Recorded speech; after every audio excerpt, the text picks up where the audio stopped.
क्या गुजरात के अंदर कोई एक मुस्लिम यूनिवर्सिटी बनी? कहीं नहीं दिखेगी आपको। गुजरात की बात करो तो आज हमें कम से कम 1.25 लाख करोड़ रुपए की प्रॉपर्टी हमारे पास यहाँ पे मौजूद है। नैरेटिव क्या सेट किया? यही विरोध पक्ष ने सेट किया। अब्दुल, आज हमें शर्मिंदा होना पड़ता है। मुसलमानों ने आज सबसे बड़ी गलती ये की कि उनके रहबर जो रहजन बन चुके हैं, उनको लूटने वाले बन चुके हैं, ऐसे लूटने वालों का भरोसा किया। कोई अल्लाह का वली भी आकर अगर ये समझा देना कि ये बात सही नहीं है, तब भी वो मुसलमान नहीं मानेगा। लेकिन शरीयत का भी बेजा और नाजायज इस्तेमाल हो रहा है बरगलाने के लिए। वो कब्र में भी अगर सो गए तो उनके पास से निकाल कर लेके आएंगे। और ये कौम का पैसा कौम की खैर और भलाई की जगह पे अपनी जेब भरने के लिए जा रहा है। इसका विरोध हमें सिर्फ और सिर्फ जमीन को हथियाने का काम कर रहा है, कब्जा करने का काम कर रहा है, भाड़े किराए का काम कर रहा है। अनवर हुसैन शेख, पूर्व सदस्य गुजरात राज्य वक्फ ट्रिब्यूनल। आज हम बात कर रहे हैं वक्फ बिल को लेकर।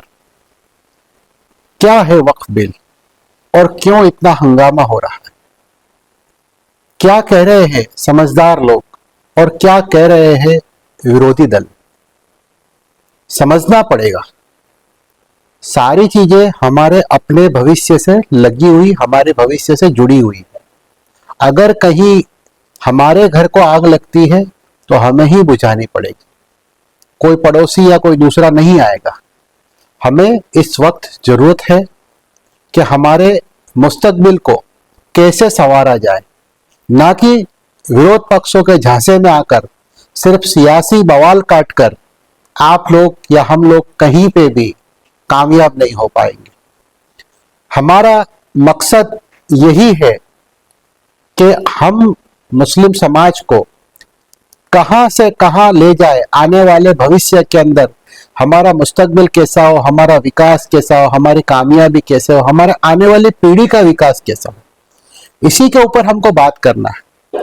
आज हमारा जो भविष्य है, आज हमारा मुस्तकबिल है, वो विरोध पक्षों के हाथ में चला गया है। वेरी अनफॉर्चुनेट, बहुत ही बदनसीबी की बात है कि जो लोग सत्ता में नहीं है वो मुसलमानों को बरगला रहे हैं, सत्ता के साथ कभी भी संवाद करने नहीं दे रहे। आज हमने संवाद करने की जो शक्ति है वो खो चुकी है। हमने आज तक आज हमारे, अगर किसी को लगता है कि ये हमारी फेवर की हुकूमत नहीं है, तो भी लोकशाही में संवाद करना बहुत जरूरी है। जब तक आप किसी से संवाद नहीं करोगे, आपका वाद विवाद खत्म नहीं होगा। लेकिन बहुत ही अफसोस की बात है कि ये इसी विरोध पक्ष ने हमें सरकार से किसी के साथ संवाद करने के लायक नहीं छोड़ा। आज हमारी परेशानी की वजह ये है कि हम लोग अपनी बात को सही ढंग से सही जगह पर पहुंचा नहीं पाए। हम सड़कों पर तो आंदोलन कर लेते हैं, सड़कों के ऊपर तो हम उतर जाते हैं, बेखौफ उतर जाते हैं, हंगामा बरपा देते हैं, सारी चीजें जो है हम अपने भविष्य को दांव पर लगा देते हैं। पुलिस के सामने भिड़ जाते हैं, प्रशासन के सामने भिड़ जाते हैं, शासन के सामने भिड़ जाते हैं, लेकिन अपनी बात नहीं रख पाते। क्यों ऐसा हो रहा है?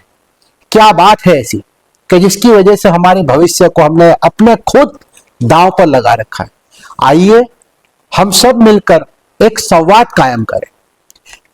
पक्ष विपक्ष का अपना अपना तर्क जरूर होता है, लेकिन सारी समस्याएं संवाद से ही खत्म होती है। आप चाहे सड़कों पर उतरो, चाहे आप बंद कमरों में बैठो, लेकिन बात अगर होगी और बात बनेगी तो सिर्फ संवाद से बनेगी। बस हम यही कहना चाहते हैं। सूफी साहब, एक चीज ये देखा गया कि इस लोग को लेकर हंगामा बरपा हुआ है, तमाम मुस्लिम लोग इसका विरोध कर रहे हैं। उसके पीछे की वजह क्या है और अगर आप सपोर्ट कर रहे हो तो उसके पीछे की वजह? देखिए, ये देश में आज विरोध पक्ष जो है मुसलमानों में अलगाववाद की भावनाओं को बहका रहा है। हुकूमत के सामने सड़कों पर उतार के, उनके सामने मुआसरे करा के, उनके सामने जो भी डेमोन्स्ट्रेशन करवा के, विरोध पक्ष की चाल ये है कि हमेशा मुसलमान गवर्नमेंट से भिड़ा रहे और यही भिड़त के अंदर विरोध पक्ष अपनी राजकीय रोटियां सेक रहा है। जो राजनीतिक रोटियां सेकने वाले लोग हैं वो चाहते नहीं कि मुसलमानों का विकास हो या मुसलमान आगे बढ़ पाए। क्योंकि ये लोगों ने सबसे पहले जो मैंने बताया कि संवाद के रास्ते हैं सरकार से, हुकूमत से, ये बंद कर दी। ये ना खुद कहीं जाते हैं न किसी को जाने देते हैं। हर जगह हमने देखा है कि कहीं भी प्रशासन के सामने बात हो या शासन के सामने बात हो तो अपनी बात रखने की जगह ये हमेशा भिड़ने वाली बात करते हैं। तो इससे तो बात बनती नहीं है, बिगड़ जाती है। अब रही बात समर्थन की, तो समर्थन इसलिए है कि मैं खुद वक्फ ट्रिब्यूनल का मेंबर रह चुका हूं और मैं खुद एक कानून का जानकार हूं। मैंने खुद एक किताब वक्फ के ऊपर लिखी है। जो वक्फ के कानून है उसको मैं अच्छी तरह से बखूबी जानता हूं और ये जानकारी की वजह से मैंने आज तक मेरे शासन में मैंने मुझे मौका मिला उस दौरान मैंने पाया कि गुजरात में 17,000 से ज्यादा ट्रस्ट है, लेकिन एक भी ट्रस्ट खैर का और भलाई का काम नहीं कर रहा है। सिर्फ और सिर्फ जमीन को हथियाने का काम कर रहा है, कब्जा करने का काम कर रहा है, भाड़े किराए का काम कर रहा है। कैसे प्रॉपर्टी को औने पौने दामों में बेची जाए उसी की जुगत में लगे हुए हैं। आज तक हमने 17,000 ट्रस्टों के अंदर देखा कि गुजरात में एक भी ट्रस्ट, कुछ है 240-50 ट्रस्ट है, 17,000 में से बात कर रहा हूं, 250 ट्रस्ट जो है वो सिर्फ अपनी सालाना आमदनी का ऑडिट करवा रहे हैं। अब बाकी के ट्रस्ट जो है करोड़ों रुपए की संपत्तियां लेकर बैठे, लेकिन किसी तरह का कोई जवाब नहीं दे रहे। पैसा अपनी जेब में जा रहा है, किसी को कोई हिसाब नहीं दिया जा रहा है। ये पैसा कौम का पैसा है, ये पैसा किसी के बाप का पैसा नहीं है, ये कौम का पैसा है। और ये कौम का पैसा कौम की खैर और भलाई की जगह पे अपनी जेब भरने के लिए जा रहा है। इसका विरोध हमें, और हम समर्थन इसलिए कर रहे हैं कि जो कानून आएगा तो ऐसे जो भ्रष्टाचारी बेईमान मुतवल्ली जो बैठे हुए हैं, ऐसे मुतवल्लियों को हम उनके ऊपर नकेल कसेंगे ताकि उनके पास से जो कौम की मिल्कतों को जो दबा कर बैठे, जो हजम करके बैठे, वो कब्र में भी अगर सो गए तो उनके पास से निकाल कर लेके आएंगे।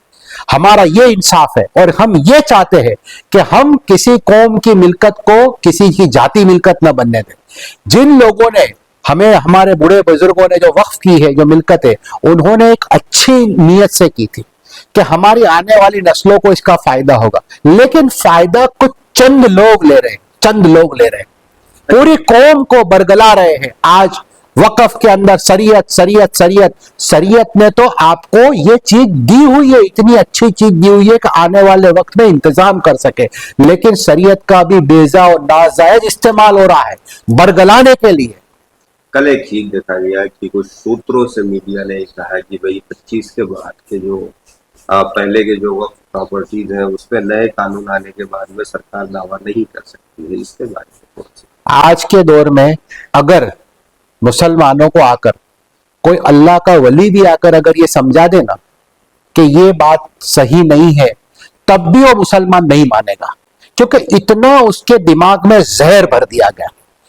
कोई भी कानून जब नाफिज होता है तो वो रेट्रोस्पेक्टिव इफेक्ट से, मतलब पिछले असर से नहीं होता, उसी असर से जब से कानून लागू होता है, कानून बनता है, उसी तारीख से, उसी डेट से लागू होता है, ना कि पिछले असर से लागू। लेकिन ये कुछ जाहिलाना लोग जो है, जो जहालत के शिकार है, न दीन का मालूम है, न दुनिया का मालूम है, न कानून का मालूम है, न शरीयत का मालूम है, ऐसे लोग बैठकर मुसलमानों के रहबर बन चुके हैं और यही लोग बरगला रहे हैं। मैंने बताया कि आज कोई पीर वली या कोई बहुत बड़ा मुहद्दिस या मुफक्किर या मुहद्दिस या मुफ्ती आके ये बोल दे कि नहीं, ये काम जो हो रहा है ये मुसलमानों के हक में हो रहा है, तब भी ये मुसलमान नहीं मानेगा, क्योंकि झूठों की दुनिया है, झूठ पे झूठ, झूठ पे झूठ बरगलाया जा रहा है। सच ये है कि मुसलमानों ने आज सबसे बड़ी गलती ये की कि उनके रहबर जो रहजन बन चुके हैं, उनको लूटने वाले बन चुके हैं, ऐसे लूटने वालों का भरोसा किया, लेकिन जो उनको सही रास्ता बता रहे उनका कभी भरोसा नहीं किया।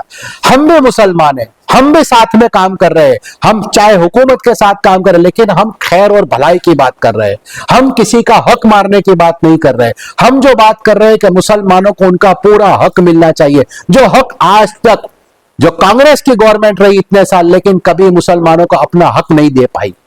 आज हमें एक अब्दुल की एक फिनोमिना में जीना पड़ रहा है। क्यों जीना पड़ रहा है? आज हमारे में बेहतरीन से बेहतरीन लोग हैं, दिमाग वाले लोग हैं, काम वाले लोग हैं, एजुकेटेड लोग हैं, पर्सनालिटी डेवलपमेंट वाले लोग हैं, हर तरह से लोग हैं, डॉक्टर है, वकील है, तमाम तरह के लोग हमारे इसमें मौजूद है। लेकिन हमारा एक नैरेटिव क्या सेट किया, यही विरोध पक्ष ने सेट किया। अब्दुल, आज हमें शर्मिंदा होना पड़ता है। एक चीज ये है कि अगर आज ये लोकसभा में पेश हो जाता है और उसके बाद पास हो जाता है तो इसके असरात क्या? इसके सबसे ज्यादा असरात ये होंगे कि मुसलमानों की जो छीन गई जो चीज है, जो मुसलमानों ने ही छीनी है, जिन्होंने कब्जा रखा है, जिन्होंने सालों से औने पौने दामों में बेच दी थी मिलकतें, वो सारी मिलकतें जो है वो वापस आएगी। ये मुसलमानों के खैर और भलाई नहीं चाहते। जो लोग खा चुके हैं, जो लोग पूरी मिलकतों को हड़प कर चुके हैं, जिन्होंने करोड़ों रुपए बना लिए हैं, आज अहमदाबाद के अंदर करोड़ों अरबों रुपए की मिलकतें हमारी है।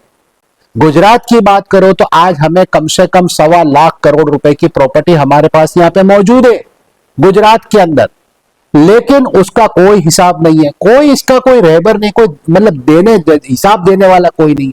इतनी बड़ी लच्चरता, इतनी लापरवाहियां, जो इसके हाथ में जो आया वो खा गया। बस कौम के नाम पे सब बाबा जी का ठुल्लू दिखा दिया, कुछ नहीं हुआ।